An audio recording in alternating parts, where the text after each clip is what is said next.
News Talk 1090 WKBZ, the talk of Muskegon. Renegade River in Spring Lake wants to buy your used handguns and hunting guns. Renegade River, your hunting, camping, and survival store. Stop in and check out their new and used firearms, sporting goods, Army and Navy supplies, and survival gear. Downtown Spring Lake, next to the police station. Be a survivor, not a statistic. Renegade River in Spring Lake has new and used handguns, hunting guns, sporting goods, and survival gear. Protect your rights and your freedom. Ask about their CPL classes. Renegade River, next to the police station at downtown Spring Lake. The talk of Muskegon. News Talk 1090 WKBZ. Welcome. You're listening to the Renegade River Show, and my name is Mike Hewitt. And today I've got the blessed honor of having Jim Riley back in the studio with me. Holy Welcome back, moly. Jim. It is blessed a honor. Well, it's great to be back and great to be on your show. It's the, without any question, the finest locally produced radio show in West Michigan on Sunday early afternoons. Wow, he really narrowed that scope down really fast for us, Oscar. I got good at that after talking about my show for a couple of years. So very nice. Great to be here. It's wonderful to have you back, Jim. But before I dive into the show itself, I wanted to do a couple things here real brief. First off, to all of the fathers that are out there, happy Father's Day. My dad has passed away now, but I still want to say happy Father's Day to my dad. We miss you every single day, Dad. And then for my own daughters, this afternoon I'll be at a gathering with my daughters for two grandchildren's birthdays. And the neat part about Father's Day is kind of opposite for me, because they're the reason that I do everything. So one of my daughters was, we're sorry we're doing the birthdays on your Father's Day. I said, no, you don't understand. That's what Father's Day is all about. I'm very excited about it. So that aside, Jim, we got a mountain of things to talk about. Yes, we do. I just want to do one little touch on Father's Day, and my dad is also gone, and Honey Bunch's dad passed away just a few years ago. So we miss them, and it is so important to our lives, and it's who we all are. And I know, Oscar, you share in that. And it's one of those few days. Really, if you watch any of the national media, fathers are typically buffoons. The advertising to me is really shameful, and we are who we are today because we've had excellent fathers, and thanks to all of them and all you wonderful fathers out there. And for those of you who are younger and at some point may become fathers, I hope you appreciate how important your efforts in the family will be. And again, it really does bother me the way fathers and responsible fathers are mocked. The old Leave It to Beaver and Father Knows Best shows of old are mocked, and we don't mock them here. But I would like to just ask you a little question here, and Oscar, you can jump on this one too if you're interested. But we know there's a real rich history of Mother's Day. Father's Day came quite a bit later. When was the first Father's Day celebrated, and where was it celebrated first? In the United States. I'm guessing you know the answer, Jim, or you wouldn't be asking. I can promise you that if it wasn't for the computer, you'd be talking right now. Okay, what's the answer, Jim? All right. The first Father's Day is surprisingly late to me, 1910. Sadly, just before a little before we engaged in World War I and sent so many of our fathers and sons off to perish and to be wounded in that war. But interestingly to me, Spokane, Washington. You just wouldn't think that would be the center of the first Father's Day ever celebrated a little more than 100 years ago. So anyway, that's my little pitch. Didn't have it in my brain, had it on my computer. I will tell you one thing on one of the comments you made, though, when you're talking about the buffoonery that the media aims at. Frankly, it's at men in general, but then specifically things like Father's Day or Fathers Knows Best, etc. I got to tell you, there's a political agenda to that. That's just not their gender bias. That's about, in my view, the continuing erosion of the American family. And I thoroughly believe that. And so when I've said, and certainly Oscar's heard me say it a lot on the show before, you can't save America without saving inner city America, and you can't save inner city America without saving the family. And the entire scope over the last 30, 40 years has been an attack on exactly that. So that's... Well, I agree with you 100%. And when you say there's an agenda, it's not so much that people wake up or groups, organizations wake up and say, I'm going to go on a jihad against fatherhood. But there are the gay agenda, for instance, does not like taking the strong father image, the traditional WASP, if you will, father image. And as the pinnacle, because of course gay families don't have a husband and wife involved.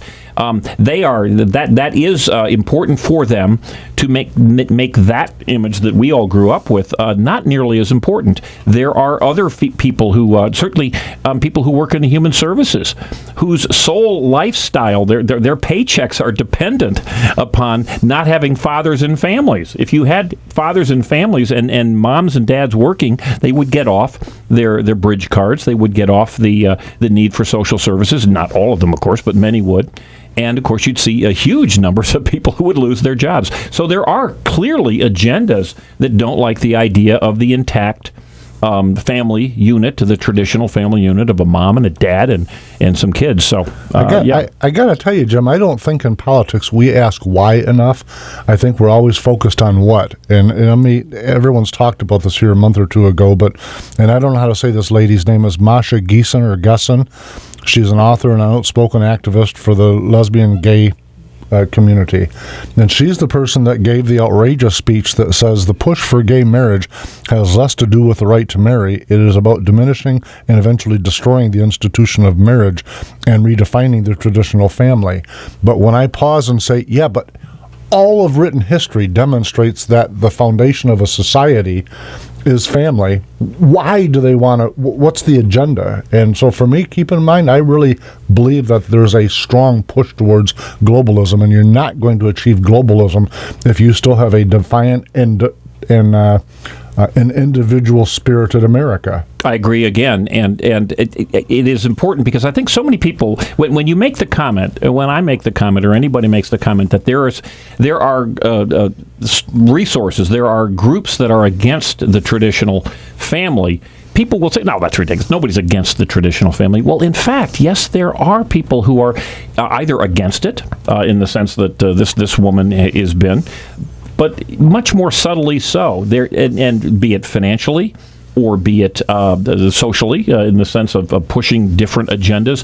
And, there are even groups out there, and we know this, even the Christian groups, some of the Mormon sects. There are other non-Christian religions that don't believe in the monogamous family. Certainly Islam, as practiced in many, many countries throughout the world, and sadly in some places in the United States, believes that our view of the traditional husband and wife is absolutely wrong, and they fight as hard as they can against that image, sometimes very subtly, and again, we see that. And to me, it's always bothered me, especially when you see, maybe it's a hardware store or a lumber company, ad that makes the father look like the moron. And I promise you, when I see those ads, I say, for as long as I can remember this ad anyway, I'm not going to go to your store. I don't get it. For me, Jim, and not to get off on theology, but it's no different than a store that has the lion's share of their annual revenue that's the result of Christmas, but they refuse to say Merry Christmas. Absolutely. The hypocrisy of what these folks are doing in their push for whatever it is their agenda is. We can debate that till the cows can fly, but the hypocrisy is just face slapping. Yeah. Yeah, and just like the left does like to organize their supporters in boycotts of whatever retail operation or whatever corporation that they feel that they have most recently been offended by, I do think that those of us, and I sadly have to say those of us on the right, we don't necessarily organize in boycotts, but we do make our decisions based on how we are informed and how we are communicated with by these corporations, and I agree with you 100%. Tell me this, let's change gears, Jim. What do you think about Governor Snyder's push towards an expansion of a program that's already so expanded it can't hardly move? Well, on one hand, I've got a really good article that I've been reading over the last week or so. Our state representative, Ray Franz, has made a wonderful explanation of his vote against it. But I'm not 100% informed of the entire issue. But what we're talking about is the Medicaid expansion in the state of Michigan that was just passed, I believe, on Thursday or Friday of last week. And it was passed by a Republican-controlled state House of Representatives. It is soon to go, probably this week, will go to the Michigan State Senate for its vote. And it will expand Medicaid, not Medicare. It will expand Medicaid to as many, and I suspect significantly more, but as many as 600,000 new, well, not even citizens, people who happen to be in Michigan. On one hand, you have to say, well, my golly, isn't providing minimal medical care to Michigan residents a good idea? And most certainly it is. Free stuff is always nice. But on the other hand, are there any negatives that would be associated with providing this significantly expensive benefit to another 600,000 people at the beginning? And to the best of my knowledge, there aren't very many social programs that have ever been initiated in our state that haven't instantly grown endlessly. I've never seen a social program that was brought into our state that was intended to fix a problem that ever said, hey, we're going to shut the program down because we fixed it. You know, in normal times, this Medicaid issue excluded, normally Governor Snyder reminds me a little bit of Bill Clinton, only without the looks and the charisma and the panache. Triangulation. Well, a little bit, absolutely. But normally back then, let me say differently, back then, you had a pretty aggressive conservative, or at least constitutionally leaning, certainly not orientated, but leaning Congress. And when I compare Snyder now to Bill Clinton, it's because normally our state legislature has held him in check. But when I look at this vote with the House, I say, no, it's almost like Bill Clinton won the Republican Party over, which obviously wasn't the case. So I got to ask that my favorite question again: why? When the world, what is Snyder thinking? And when I look at the roll call vote for the folks that did it, frankly, some of them surprised me. People that at one point I had supported and even had endorsed one or two of them. So to say I'm disappointed today is my way of understatement. Well, I think it's important that we name names. I'm focused on Muskegon County, and you've got a little broader view because you are looking at some of the other surrounding counties. But in Muskegon County, we only have 2 state reps. Both of them are Democrats, and both voted for this, as you would expect. Coming up this next week, the Senate will vote, and we have a Republican state senator, Jeff Hansen, who will, I'm sure, make his vote when it comes in front of him. He is up for re-election, possibly a primary challenge a year from this August. So this is going to be a very significantly politically important vote for him. And you mentioned you're disappointed with some of the other Republicans. Ray Franz, who I believe is from maybe Newaygo or north of us someplace. But who are the ones that you're disappointed in who might be, in Ottawa County or Kent County nearby us? The 89th district, which is the district I reside in, is Amanda Price.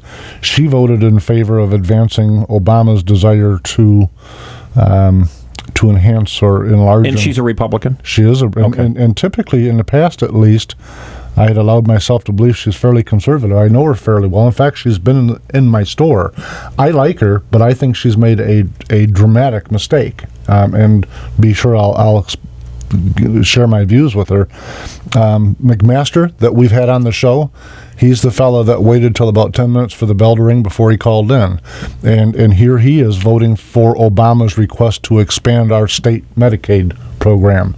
Those things these are going to be problems. Some of these people on this list will be primaried. I don't think there's any question about that. Well, let me ask you this. This is Medicaid, and of course there's Medicare, which is the program that I will I'm assuming I'm going to get on a year from now when I turn 65. But how does Obamacare enter into this? Because it was my understanding at some point Obamacare was going to replace all of these. Is that true or not? No, I didn't understand it that way. The way I understood it was that Obamacare, or Marxist care as I affectionately refer to it as, steals from Medicare what you're getting ready to get what's left of. But Medicaid's burden, and they said this during the Marxist care debate a couple years ago, back when Comrade Pelosi said that we'd have to wait to have it passed before we could find out what's in it. But during those debates, there was a lot of pushback that said this program will push the burden onto Medicaid to the point where some Medicaid budgets will explode. And frankly, that's what I see Michigan's on the path to doing. What surprises me about Governor Snyder is he's supposed to be this wizard for business. And of all of the ideas he's brought to the table, the state legislatures dragged him back to common sense. We got right to work. He wants to claim credit for it, but he didn't want it. And the list goes on. Well, in this case, he seems to be winning the tug-of-war fight. I got to tell you, I genuinely hope that the Republicans in the Senate hold the line. Well, you made some mention about primary challenges, and I think this is politics. These are folks that, be it the governor or the elected state reps and senators, they have to look at their votes and weigh that with the political repercussions, the upside and the downside that's going to come from that. I'm not going to speak at this point about Snyder's vote, and of course the two Democrats here in Muskegon County who voted for it. Clearly, Democrats have made their views very open and very clear to all of us, and that is that they want expansion of government in any possible way. So, in that sense, I don't hold them to the fire. But Jeff Hansen, our senator here, who's hoping to get reelected, has got a very big vote coming up, and the political upside or downside is going to be, I think, significant. And I'll let you take it from there. Tell you what we're going to do. We're going to leave it on the table for a minute and go to a break, and then we'll pick it back up when I will bring up Mr. Governor Snyder one more time. Folks, we'll see you in a moment.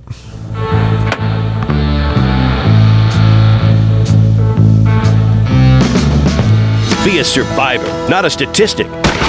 Renegade River in Spring Lake has new and used handguns, hunting guns, sporting goods, and survival gear. Protect your rights and your freedom. Ask about their CPL classes. Renegade River, next to the police station in downtown Spring Lake. If you're overwhelmed You've heard by me talk about debt how and much thinking I about going to a love credit Carbonite counseling online company for backup. help, think Well, again. right now, because the when majority you of those purchase a companies one-year actually work Carbonite for the subscription, credit card I have companies. great news. And they make the You credit get card an companies additional a lot 6 of money bonus from months people free. just So like whether you you. have But there's another way out of debt, and it's not bankruptcy. A way to reduce your debts and save you thousands of dollars. Even better, you can find out how for free by calling 1-800-513-8622. At Freedom Debt Relief, we're not a credit counseling organization. We're not a debt consolidation company. We offer a unique alternative to save you the most money possible to resolve your debt in the shortest amount of time. If you're thinking about a credit counselor, ask yourself this: are they working for you or the credit card companies? Reduce your debts and save thousands of dollars by learning the secrets to settling your debt. For free information, call 1-800-513-8622. That's 1-800-513-8622. 1-800-513-8622. News Talk 1090 is the talk of Muskegon.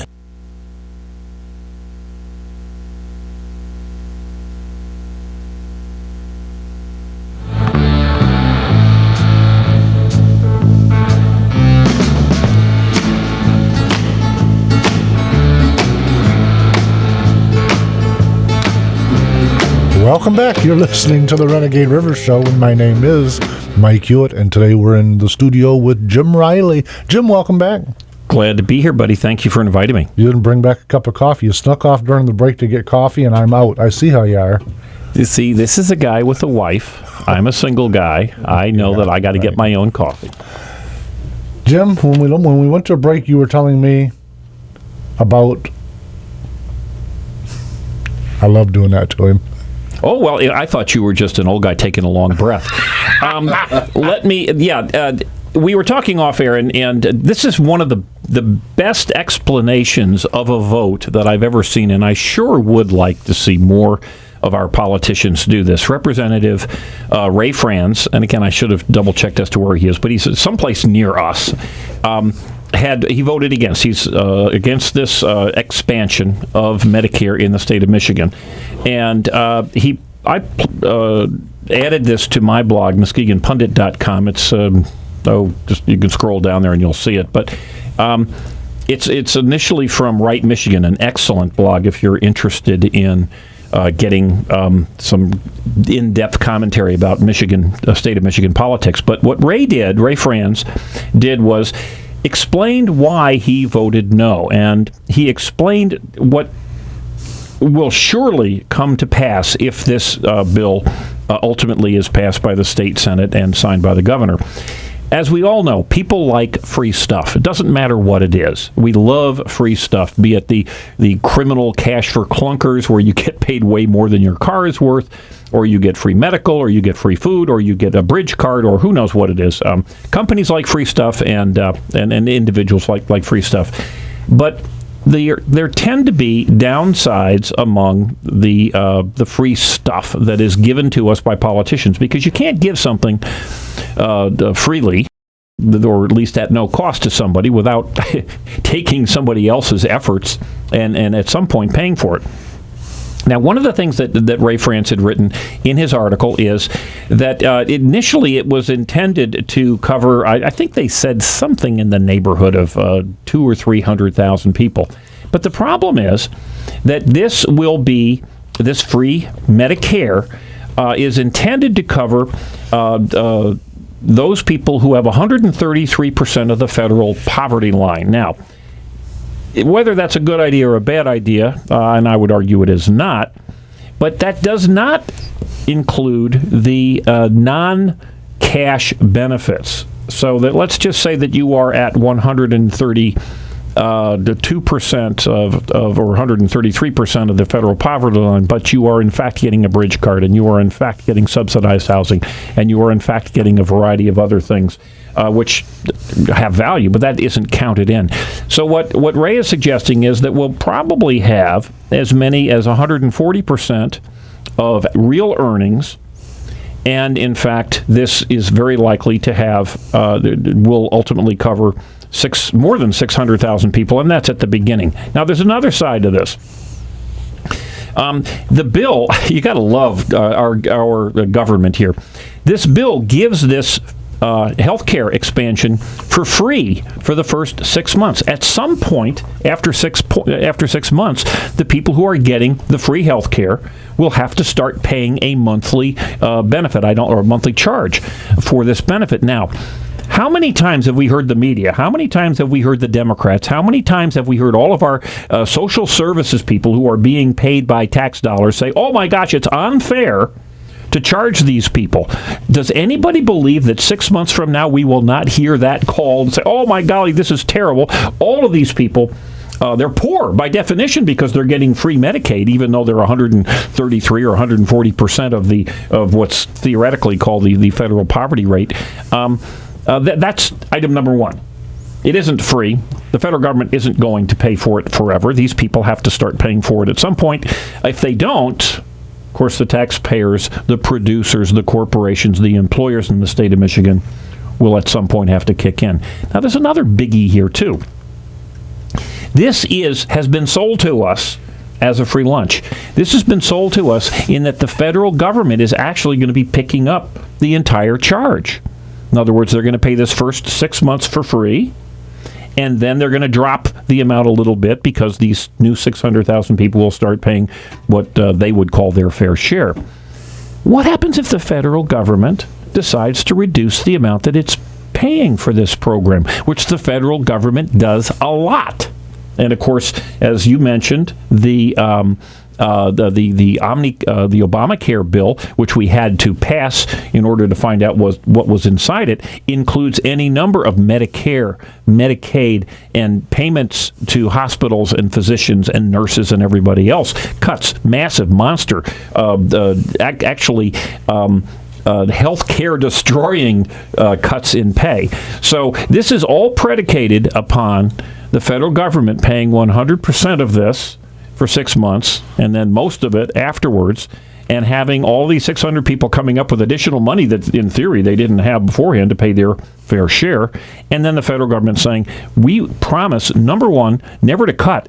But what's happened to health care benefits for certainly the last 50 years? They've gone straight up. So there's no provision for it to go up. Costs have been going up. What coverage has been going down. Ooh. And the irony to what you're talking about is that people like Amanda Price, who I like, people like her and the rest of the folks that voted on this, when we're on our here's your magic word you were hunting for, about our 10th extension of benefits without charge.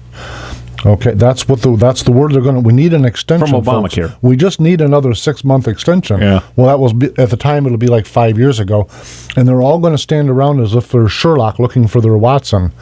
And it's just fascinating because we know they're not near as stupid as they look. So that means they know in advance exactly what you're saying, and exactly like that representative wrote. Well, one of the perfectly stated, and I'm going to add what Representative Franz writes here, quote, it says, there simply isn't the money for it. If, as the feds previously stated, they will fund 3 years of this program and then reduce to 90% or less the cost to the state. According to the Kaiser Foundation and the Heritage Foundation, the costs are going to go through the roof. In 6 or 7 years, they report our share, state of Michigan's share, will rise to about $300 or $400 million. Now, given the history of healthcare estimates, it's typically going to be, that's an understatement, the cost will be way, way more. Isn't that what government does? They come out, they say, I've got this free thing for needy people. They then redefine what a needy person is. They say it's only going to cost this. Turns out typically to be half of what it costs. And then they say, and don't worry, because we've got all sorts of support either from corporate America or from the federal government or from the money tree up on Mars. That'll take care of it. It'll pay for itself in healthier people who will be able to get big jobs and move themselves off. But to me, I know we're coming up to the bottom of the hour here, but there is a significantly worse, believe it or not, worse reason to vote against this bill, and it is what it is going to do to residents of Michigan and their families and their lifestyles, and that is provide another free benefit that once they're on this free benefit, they will not be able to ever get off, because if they get that added overtime, or they get that new job, or they want to just rise up from this poverty description, they will start losing these benefits. And it's destructive. We talk about how fathers are to children. It is destructive to American families to have this kind of government program that only rewards you if you stay on that little plantation that the socialists at the government have decided you ought to stay on for the rest of your life. No question. It is a safety net, but not much of one, because you don't actually get much out of it. But what it provides with the safety another net, point. Well, you really don't. You live in abstract poverty for generations, and they call that a safety net. I call it financial bondage, because it absolutely steals away the mother of necessity from anyone that finds themselves stuck on that plantation, to use that word. Yep. Well, I agree. So, tell me, did you notice recently where there's a pool of doctors that have stopped accepting any insurances and are looking for cash only, and along with that, they've reduced the rates of all of their services?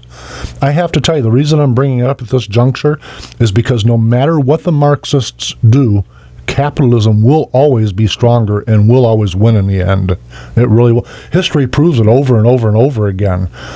So I guess what I'm getting at is there will come a point when the society realizes that these programs are untenable, and more doctors will begin to do exactly what that group of doctors are doing. Well, I would agree. I have quite a few friends of mine who are in the medical profession, and they are those who are young enough to be victims of Obamacare and these changes in our society are very frightened. Those who are old enough and have stayed with one wife long enough and can afford to keep their assets, they're looking to retire. But right here in Muskegon, I know that we went to both Honey Bunch and I have been to a physician's practice that specializes in plastic surgery and skin dermatology and things of that sort.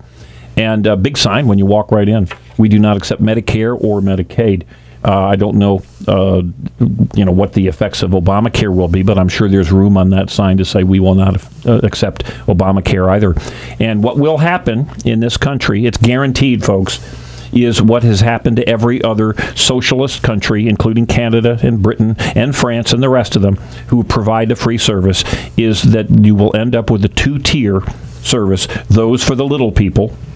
And as we know that the federal government has excluded themselves from Obamacare, those for the little people, and then those for those who have the ability to go to their own concierge medical care that is outside of the government socialist system. Serfs. That's the word. It's serfs. Hey, on a slightly different note from insurance and the debacle that is Michigan's push for advanced or enlarged or grossly overweight Medicaid.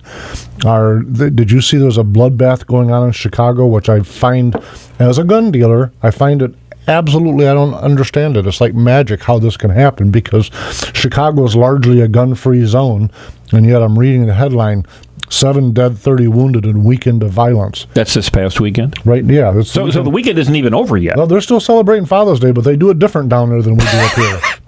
God, it's so awful.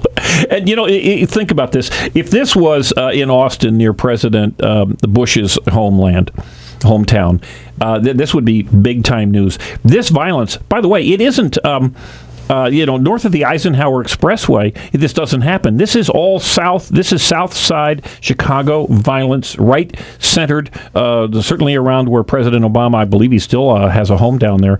I read last week that for Americans, so far this year, we got 140% increase in deaths in Afghanistan over Chicago. So in other words, if you are, remember, this is just the city of Chicago, and it's actually really about half of the city. You've got 140% more people dying in Chicago than Americans than you do in Afghanistan. And of course, we just have all these suicide bombers and everything else going out there in this terrible Afghanistan debacle. And again, as you say, Afghanistan is not a gun-free zone, so and it's not a bomb-free zone or an IED-free zone or a suicide bomber-free zone. And yet, even though you can do just about every awful thing imaginable in Afghanistan, here in Chicago, which is an IED-free zone and a suicide bomber-free zone, and I'm sure it's a drug-free zone too. They probably got drug-free zone signs all over there. But very importantly, it is a gun-free zone. And the mostly black, mostly minority males primarily are dying at a significantly greater rate from violence in that area, and nobody seems to care except for you. Here's the problem with it. Okay, the same folks that are calling for a gun-free zone across America, those are the same folks that are destroying marriage in America, destroying the nuclear family. And when you look to the problem that's in Chicago, it's not a gun violence problem, and frankly, it's not a black or white problem. This is a lack of family problem. Okay, it's a cultural problem. It really is. There's no foundation. Just like George Moss on the show talked about a few weeks ago, when he and I were having exactly this dialogue about the destruction of the American family. You cannot save places like Chicago without doing something to save the American family. But you mentioned along that about Afghanistan, and I wrote an op-ed piece back during probably pretty close to the peak of the Iraq War, and it was of course the gun issue wasn't part of the debate at the time for whatever reason. It must have been a lull where they had other things to yell about. But in the study that I did to write the op-ed focused on the southern half of the state of California, and I talked about gun violence. And when I look at California at the time, the number of deaths and the cost to U.S. Treasury, both, were 5 times greater than the loss of U.S. casualties at the peak of the Iraq War. And it was just math. It's not an ideological position I'm taking, just the math. The cost to maintain the peace in the southern half of one state was more than 5 times higher than the Iraq War. Than the entire war. Than the cost of the war for any segment you measured. The loss of life. Unbelievable. The loss of life in the southern half of California were 5 times higher And anyone that doesn't believe me, you can check it. It is just math. Was 5 times higher than the loss of U.S. casualties during the Iraq War. And so I said at the time, the political cry was for America to withdraw from Iraq. I forget that debate. At the time, I was calling for America to withdraw from the southern half of California, using their rationale about gun violence and the cost to the U.S. Treasury. That, well, how can they close their eyes to this right here within our borders? And frankly, it goes to what I've said all along as a non-interventionist. I don't have a clue what America is doing in 150 sovereign states with 2 million armed and civilian personnel. I don't get that. I really don't. So I tend to have agreed with them a little bit, other than the fact that I also remember 80% of the people polled wanted George Bush to do something, and now 90% of them can't remember that was their position when they begged him to do it. That's or human ordered nature. him to do it. You go, wait a minute, that's not what you said then. I remember I wrote it down. Okay, but at any rate, hey, before we run out of how much time do we have, Oscar? 1 minute, that's not enough time. You got something to say for 60 seconds? Oh, God, that'd be an impossibility for me. I would like to come back because there was an article a couple weeks ago written by one of the Muskegon Chronicle columnists, and it was referencing the helicopters that we heard last weekend flying over, and it was referencing violence in Muskegon County. And the title of the editorial was "Ending Violence in Muskegon Will Require a Community Effort." And if we could maybe come back and talk about that, because I disagree with this in total, and I agree with, not shockingly, with our host here, Mike Hewitt. I wish the listeners could hear how much we argue when we're not on the air. We'll be right back, folks.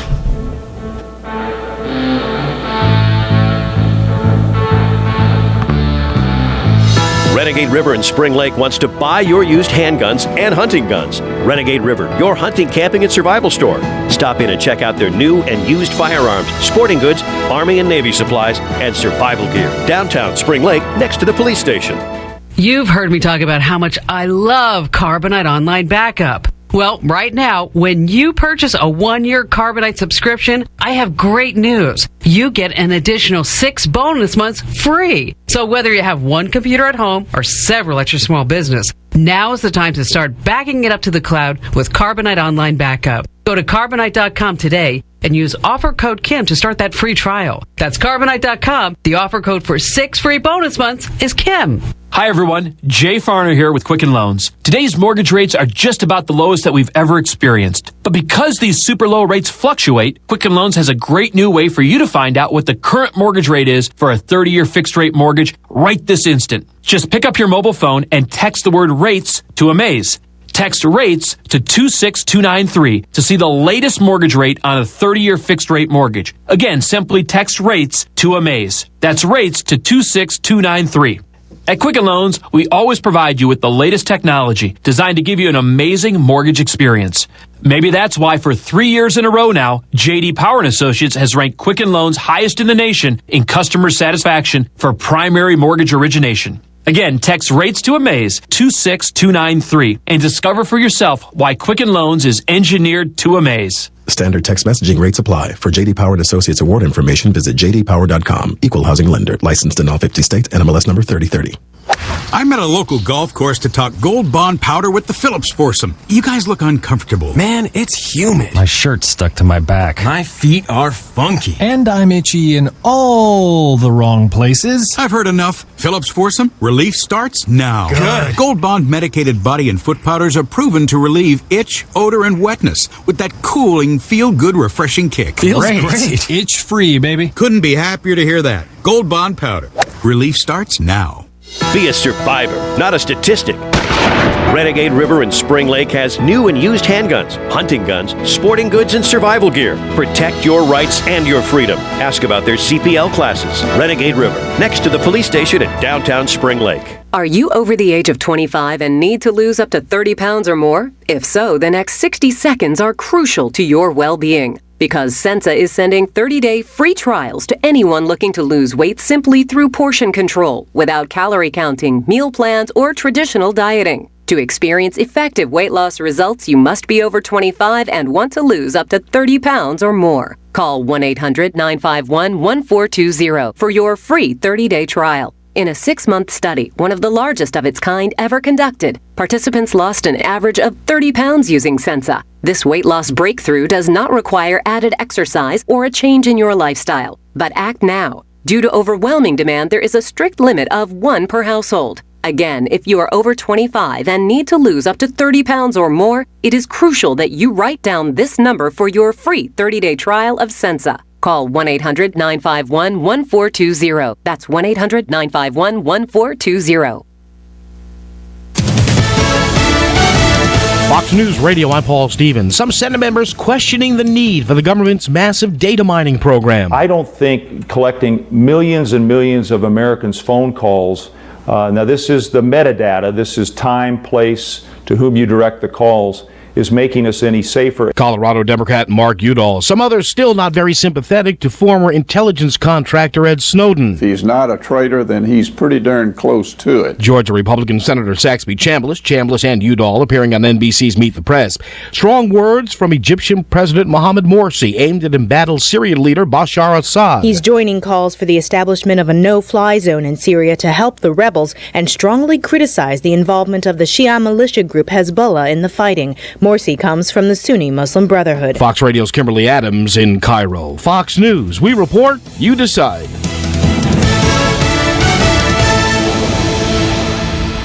Here's the official News Talk 1090 WKBZ forecast. For today, a mix of clouds and sunshine with a high around 70, southwest winds 5 to 10. Tonight, mostly clear, low around 56, southwest winds still 5 to 10 miles an hour. Some clouds tomorrow with the possibility of an isolated thunderstorm in the afternoon.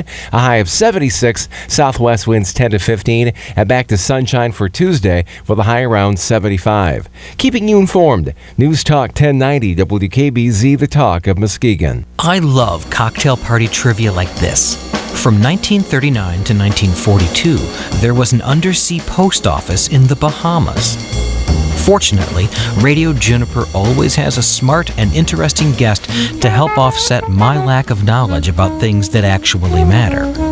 Tune in to Radio Juniper every Wednesday morning at 9 on News Talk 1090 WKBZ to learn some important stuff and some not so important stuff.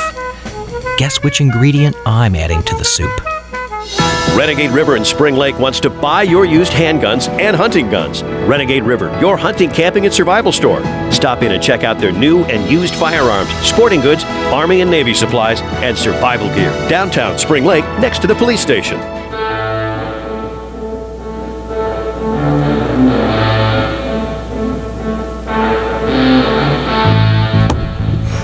Welcome back. You're listening to the Renegade River Show, and my name is Mike Hewitt. And in the studio today with us is Jim Riley, the ever liveful Jim Riley. Liveful? Well, I'm liveful. You know, it's nice to know that I can be mocked as easily and as often in someone else's show as when I had my own show. So it's great to know that there is consistency in the world. Well, I'll let you because you've got some other really cool things to talk about, but I just wanted to focus on. One of the issues that so bothers me, and with governmental and liberal theology, if you will, their answers to all the various problems that bedevil us almost always avoid going to the real cause of the issue. Almost always cause the problem to be worse. If you're, just as an example, most of us grew up, certainly in this room, without government-provided sex education. And back in those days, before we had government-provided sex education, the unwed mother was very, very rare. Now we have government-provided sex education, and the single mom now has become one of the major issues, one of the major negative social pathologies through the entire country. And that's not to say a woman or a girl, sadly, who has a baby is an awful person, but you can trace almost every negative social pathology from overweight to the criminal activity to not being able to get a job to horrible schools, you name it. If not clear causation, there is certainly clear correlation to that. But I wanted just to mention This article, and it was written by the Black Muskegon Chronicle longtime columnist Clayton Hardiman, and he's got in the article they got pictures of this nifty state police helicopter that's been zipping around the Muskegon Heights, I would imagine, last couple of weekends, and they talk about this is a community issue. The title of the column says, "Ending violence in Muskegon will require a community effort." And there are many people who are angsting over this. Someone from another prominent black leader says what we need to deal with is dropout rates. Problem we face is a lot of kids involved with violence, blah, blah, blah. They do make the mention. It says one of the greatest programs I've ever seen is the Muskegon Heights Boxing Club. Okay, great. That's the answer. Let's have boxing clubs throughout the various communities that are failing. But they do, at some point, get to, in this article, it says, quote, Many of the families lack fathers in the home. They lack academic achievement, they lack pride, and all too often they lack hope. But this is a good news, bad news equation, unbelievably. And the bad news is there's no quick fix to be had. And then they go into the good news is it says we parents, mentors, neighbors, leaders, we have more power than we believe we do. In no part of this column is there any mention of the fact that the real problem is, yes, we have no fathers in the home, and we are providing incentives for the mothers not to have the fathers in the home. As a matter of fact, we are providing disincentives. If single moms get married, in many cases they lose the benefits that they get. The problem is that in too many of our American communities, and certainly in the black communities, the liberal black-dominated city communities where you have an urban culture, there is an incentive, cultural incentive and financial incentive to make sure that the mother is the head of the household, that the mother gets all the money. There is absolutely no stigma to men who father any number of children. There's no stigma to the fathers or the men or the boys who live off the women and don't work. And here's this article by one of the leading voices in Muskegon County, just angsting and braying over how awful the crime issue is without making any attempt to address the real ultimate problem. Part of it is that over the years, we've allowed certain words to, words have meaning. Okay, and one of the things that causes me angst. By the way, I used to work with a fella. His name was Steve Angst. Great name. He took more abuse than anyone I've ever met. The most depressed man in the country. Oh yeah. So throughout the meeting, I was the one giving the meeting, and I was every week. It was how many different ways can I use the word angst?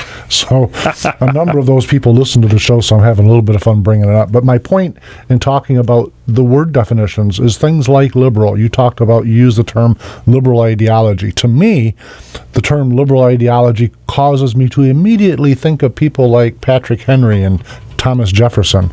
That to me is real liberal ideology. What we're talking about is Marxism. And people say, "Oh, Mike, you're calling people names." No, I'm not. I'm using the words by what they mean. I agree with you. If you sit down and you're a truly, by contemporary definition, you perceive yourself as a truly liberal Democrat, sit down, read the Marxist manifesto. And you can find it all over the internet in translation. And when you get done, you're going to go, holy moly, I am a Marxist. So understand when I say it, I'm not referring to Obama negatively. I'm not referring to Pelosi negatively. They are Marxists by definition. Okay, and I think that as long as we allow words to get shanghaied and hijacked, and it skews what our opinion is of our environment, because it reminds me of 1984 when things don't mean. The book 1984. Well, that and Animal Farm is what I was actually trying to think of, when words no longer have the meaning that they're supposed to have. Yes. And that's really the path that we're on. Again, liberal ideology is Thomas Jefferson, and he's as far removed from what you're seeing in our society today in terms of liberal as you can possibly get. I'm a Jeffersonian, and no one's going to be calling me liberal. Well, it does bother me that the term conservative sometimes has a negative connotation to someone who doesn't have new ideas. But you are so right. The current folks who live under the umbrella of liberalism, they have no new ideas at all. The only idea, they have one idea, and that is expand expand, expand, expand. Give us more money. We must have more power to do the exact same things. What we just had from this columnist in the Chronicle, his answer wasn't a liberal answer, a new idea, let's try something new. His answer was, let's give more money, federal money, perhaps to boxing clubs. We need more money to all the various same areas that we've been doing for decades and decades and decades. Now, Detroit, which on Friday, I don't know if you knew this, because it's shockingly to me, and even in Michigan, that this is not been gotten more publicity. On Friday, the city of Detroit defaulted on its municipal bonds. That is the first step of there's only like 2 steps of bankruptcy. The city of Detroit is going to go bankrupt. They have, now this starts back in 67. 67 in the riots of 67. Detroit took its swoon. In 67, by the way, it was the 5th largest city in the United States of America. Now, we've had, of course, our school systems, the two of the largest, certainly the Muskegon Heights, a small one, but the Muskegon Public Schools didn't declare bankruptcy, but said we're insolvent, and they handed the money over to the mysterious MAISD, the Muskegon Area Intermediate School District. You know, in 1960, Detroit had the largest per capita income of any city in the United States. Now it looks like, I don't know, Afghanistan or Iraq, you pick, because it's a war zone. Honestly, it's funny. I saw somebody this morning on national television saying that they had recently been to Detroit, and it looked like Afghanistan or Iraq, one of the two. I've been there not that many years ago, and it does. It's awful. This is the answer from the liberals is just give more money to the same people. No new ideas. No new ideas. You know, they consider additional federal money for the boxing clubs in Muskegon Heights a new idea. That's the extent of their liberalism. You know, we've got just a few minutes left, and I'd be remiss if I didn't touch on a topic I really wanted to flag that I'd get to, and that's the NSA word list. Which words will get you, if you type them on Facebook or Twitter or wherever you're at, picked up by one of the many government institutions that are starting to categorize us like so many stamped cattle.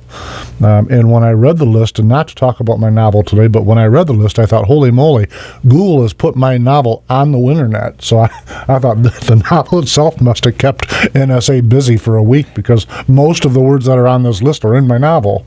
I just want to jump in here. Your novel, The Final, or it's called Final Beginning? America's Final Beginning. America's Final Beginning. I'm sorry, I'm reading it. You can get it on Amazon, on Kindle. Yeah. And that's where I've got it Google, too. And probably a copy at the NSA. Yeah. Yep. Probably. Yeah. But okay, what are some of these words? It's fascinating because they've got them. This was from the Freedom of Information Act, so they've got them segregated into different areas: DHS and other agencies. And then they list a whole bunch of Air Marshal, National Guard, Red Cross, and then they Red Cross is a word that'll get you? No, that's one of the sections that they list.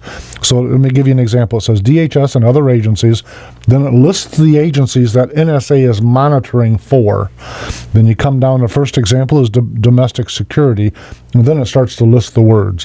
And you can go all the way down this list: hazmat and nuclear. That's a subject, and then the words that they're looking for: hazmat, nuclear, chemical spill, toxic, cloud. You write the word toxic, and the NSA is going to be looking at you? Yes. Infection, powder, gas, spillover. Gas? Exposure. I've been exposed to a lot of liberals lately. It's really frustrating. If you're looking for Pepto-Bismol online and you have gas problems, the NSA is going to be checking you out. We're going to keep them very busy with gas problems. Is that what you're saying? Beano. Beano's probably one of those bad words too. Yeah, health concern is one of their subcategories, and under that is flu, plague, sick, swine, pork. Pork. Uh-oh, that means you're anti-Muslim. Is bacon on the list?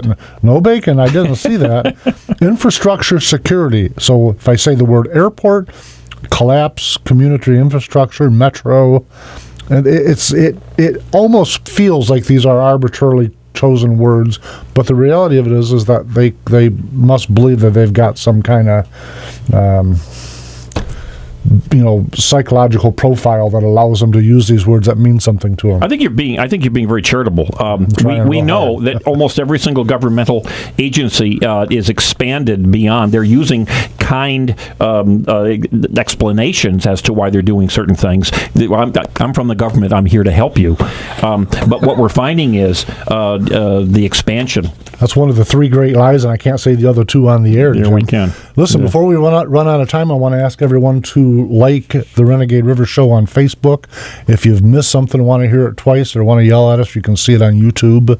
Jim Riley, thank you very much for joining us today. Great fun to be here. Thanks for inviting me. Now, before we go away, tell me your MichiganPundit.com. Is that where folks can find you? MuskegonPundit.com. All one word. You just Google, it'll pop up, but MuskegonPundit.com. It's just the thoughts that are going on in my mind, the articles that I've seen. I don't do a lot of individual writing. Very nice. I appreciate it. Thank you very much, everybody. See you next week. We'll have Dr. Robert Steele on, who's a cardiologist and a possible Senate candidate.